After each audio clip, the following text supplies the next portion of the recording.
Hello, everyone, and welcome to CineQuest video. On today's episode, we're going to be talking about a new killer clown. There's a new killer clown on the loose, and is there room in the horror pantheon for a new iconic clown killer? We'll find out, because we're going to talk Clown in a Cornfield.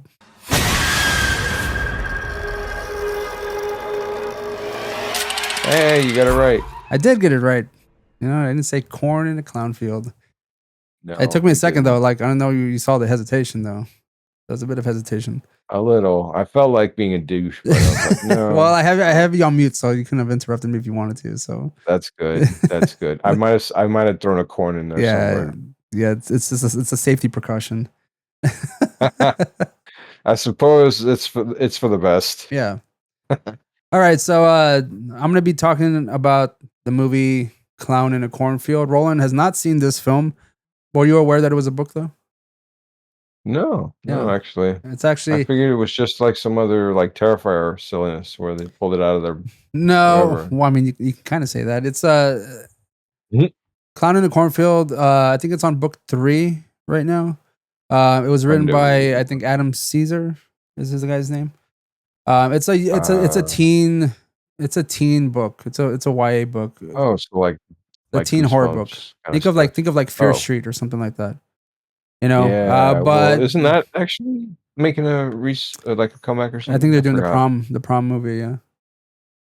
Cool. So I was I was interested in reading the book because, you know, it's just Clown in a Cornfield. I'm down to like read about a clown. I'm down to clown, if you will. Mm-hmm. Sorry for saying that, but I did it. I said it. You have clowned yourself. Oh yeah. Be clowned. Yes, that's enough. Thyself. That's enough already. All right, that's enough. Roland has not read the book. Disclaimer: I have not read the book. Roland has not seen the movie. I have seen the film.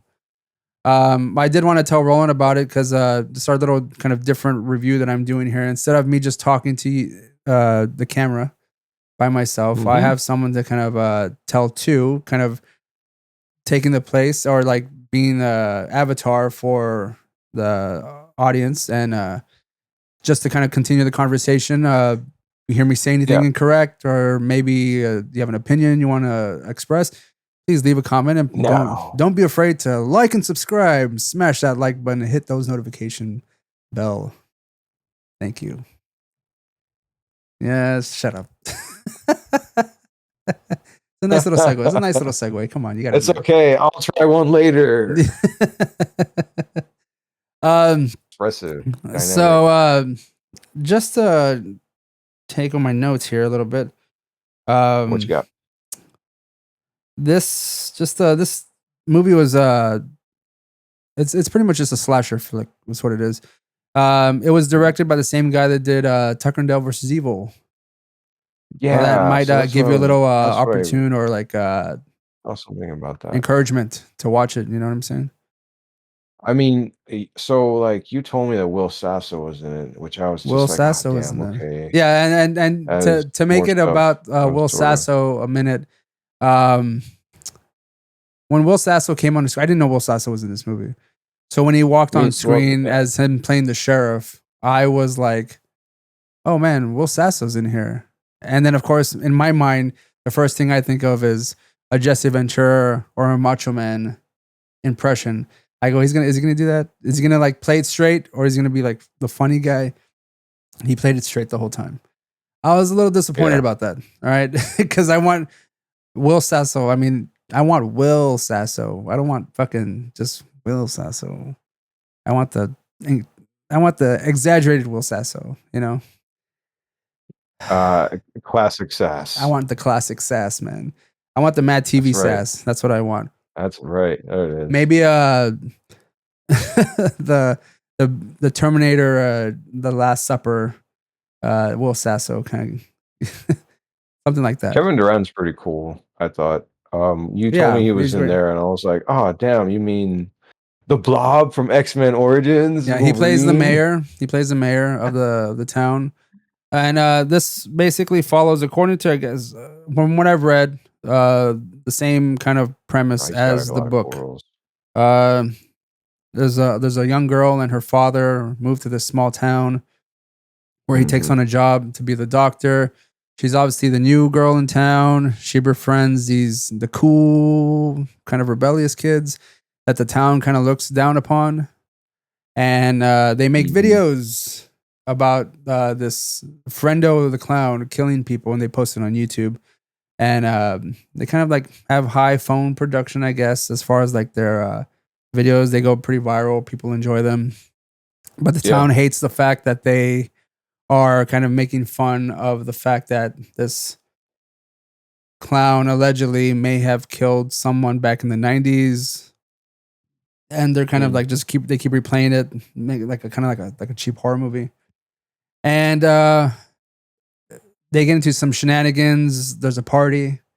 There's a teen party, you know, that involves a lot of some drugs, some alcohol, some sexual exploration. And then we have a murderous clown on the loose to kind of start killing people off, you know, and that's that's basically what it is. So yeah.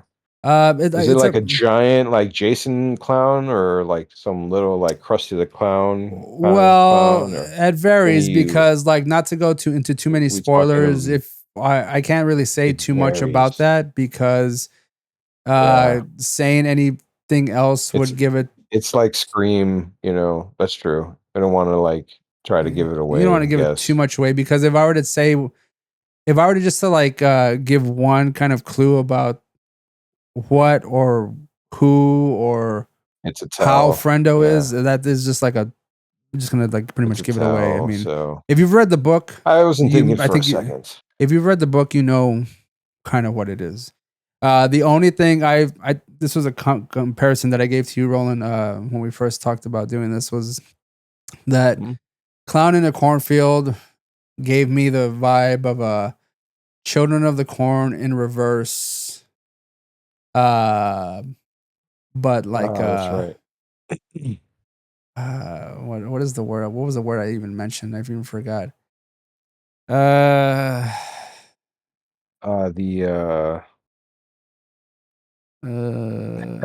was I forgot too. I completely forgot, but I feel like I summed it up in a pretty succinct way, but I just don't want to give too much away. Yeah, that is kind of difficult. Yeah. I will say that well, you know, I can't even say that because that might give too much away also. You did tell me some things and I'm just like, oh, okay. No, I mean, I so for the most part, from what you were telling me, you know, I thought it sounded cool. Yeah, I mean, I had honestly not heard a damn thing about this movie. So they have like fun kills, you know. There's cool ways that Friendo kills teenagers. And, you know, we're always happy to see that. These rebellious ass annoying teenagers. Oh, one of the things I did want to say regarding this movie is that like the initial teenage characters, I did not care for them at all at first. Nor did I care for the adults in the movie. Everybody annoyed me. But eventually the teens grew on me, and so did the adults. Especially the ones that kind of have I just say they have an attitude against teenagers and stuff like that. So like that, they were good. Right? I just feel like it's just hard to give. You could just give all of it away if you just like kind of say a few things here and there. But I think the performances. Yeah, you're right. It really is. Yeah, I think the performances of the teens were good. The performance of the adults were good. I just wish Will Sasso would have gone just a little bit on the comedic edge, just the right teetering something, you know, just a little bit of a teetering just kind of thing. Let a little of that sass out. Yeah, a little like Seagal squint, maybe. Yeah. He could have done it. He could have done it. Maybe if I go back, I'll catch like him like kind of throwing a reference to those kinds of characters that he off did. Screen. Yeah. I felt like him playing the sheriff. He could have easily played into like a Jesse Ventura, because I mean, Macho Man is a very like oh yeah, like oh like that. Jesse Ventura, you can kind of play a straight guy, like the straight man, but with like just doing the voice too, because Jesse Ventura seems to have like a very much of a authoritative kind of speech, but like a cadence that is somewhat entertaining. because considering what this movie is, you can kind of play it into conspiracy kind of thing.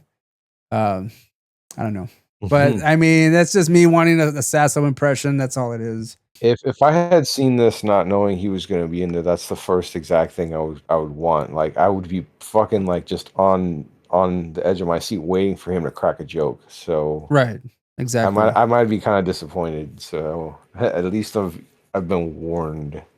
Yeah, I mean, I think listening. I think you would have enjoyed this movie, Roland. I think it's a pretty decent slasher film. I was kind of curious how this friendo clown. It looks cool. It looks like a classic clown. But I was like, man. Actually, Bryce was asking me this too, and I kind of had to think about it a little bit. He was like, "Is it gonna replace like It's gonna be a new icon because we have Art the Clown from the Terrifier series that kind of like has come into like his own icon status so quickly." Yeah.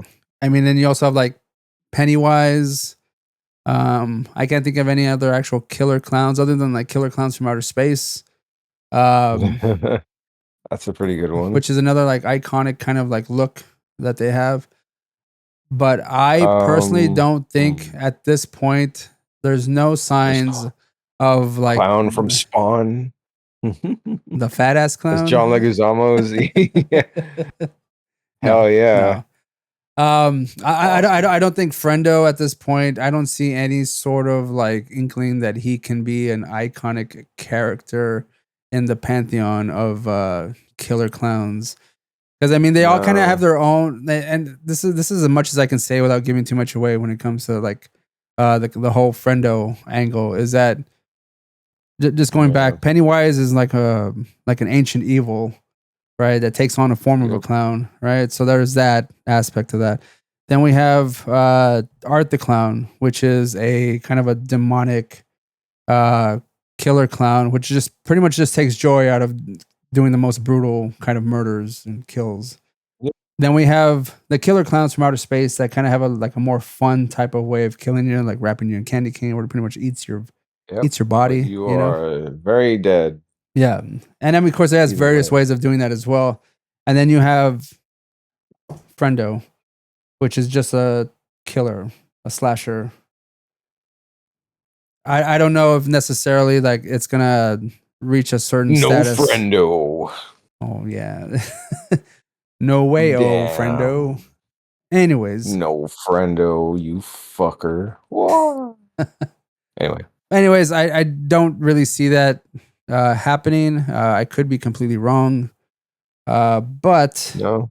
I think overall for Clown in a Cornfield, I think it was a fun little ride through country killing, and like I said, it had a real like Children of the Corn kind of vibe to it, and just because of and I'm not just saying that because of the corn, but like just the setting itself looks exactly like the setting of Children of the Corn, like the original or the second one. You know, like it takes place in like a country town, and I mean you have the cornfield kind of playing a part in this whole thing because of course things can get hidden, people can die in there, people can gonna get lost, all that kind of stuff. But and like I said, they might even eat some corn. They might eat a couple ears of corn. Exactly. I am actually kind of looking forward to. Hopefully, they can make a sequel to this one. Yeah, I would imagine it would follow. I mean, it had such a low budget, and like did, as far as what it made back, like it looks like they profited like I don't know, 600% or some shit. Fuck, I don't know. We'll see. Whatever. It was a budget for $1 million, and they got back 6.8. So well, there you go.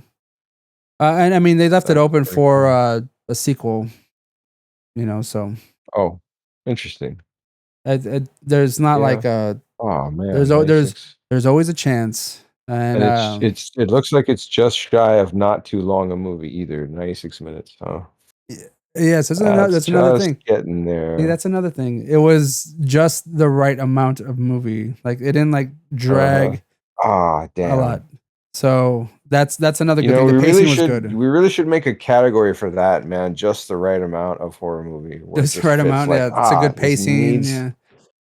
Well, for these kinds of movies with like a marathon. Well, were these kinds of movies like where there's like the story is nothing new. It's a pretty cliche kind of story. New family comes into town. Town has a couple of secrets that they're hiding. Think of, it kind of reminded me of that movie Thanksgiving that we saw, the Eli Roth movie. That's what I was about to ask you. Yeah. Like, can you compare this at all to Thanksgiving? Yeah, kind of. I mean, in a way. There's a lot of elements that they kind of share as far as like, there's a parade, they're celebrating. Here they're celebrating like some sort of event.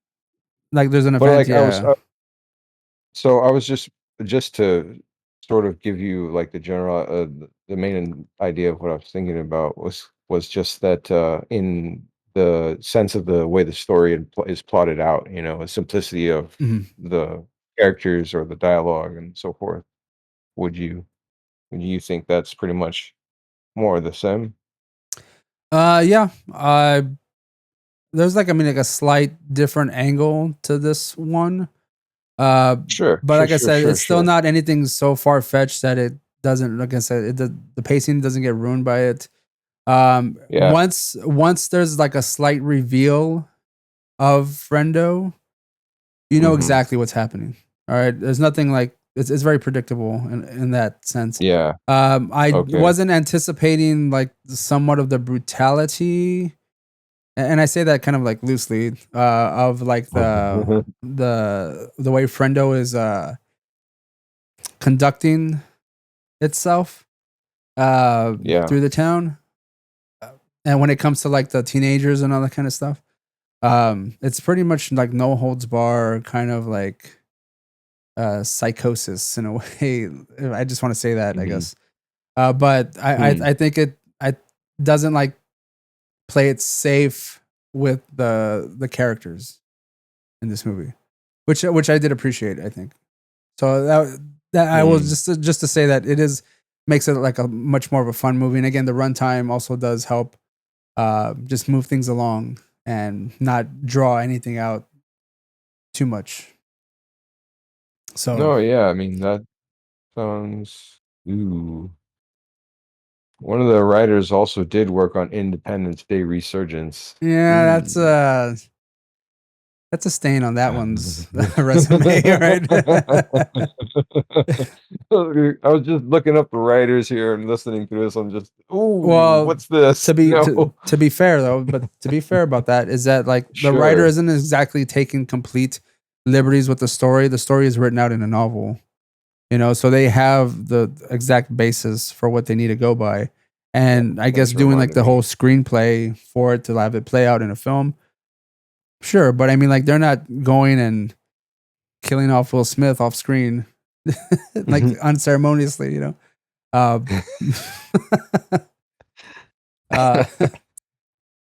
anyways, that's pretty much it. I would recommend Clown in the Cornfield. I might check it out. Yeah, if it's streaming, I was kind of interested in it. Yeah, already. Is it out? Okay. Is it out on streaming already? I don't know why. I don't even know, man. Like I saw it a couple weeks ago. That's what I was gonna ask you. I don't know. And then the thing is, I would have had this review out sooner if I had not been so tired from work. And I mean, yeah, we're doing other shit and busy. And the summer heat kind of really takes a toll on someone, especially down here in South Texas. It's pretty roasting over here somehow. Yeah. Unlike the welcome to the barbecue. Unlike the somewhat fall kind of weather in Clown in a Cornfield, it does seem a little bit like nice and cozy, cool. You know what I mean? Where you wear like a light jacket, it kind of has almost like it has like a Halloween vibe to it too, like a Halloween 4 vibe, a little bit, just a little bit. You act like sorry, it's not Halloween fucking 6 or something. You bitch ass. I'm glad you understand. Yeah, I know you're fucking scrunch. Halloween 4. Ooh. We all know part 6 is the best, you fucking loser.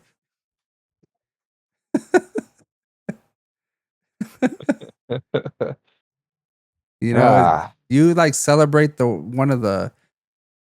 I commend Donald Pleasance on his performance, but goddamn you, is like he's trying to sell it, but he can't do much for it, man. Like the movie's a piece of shit.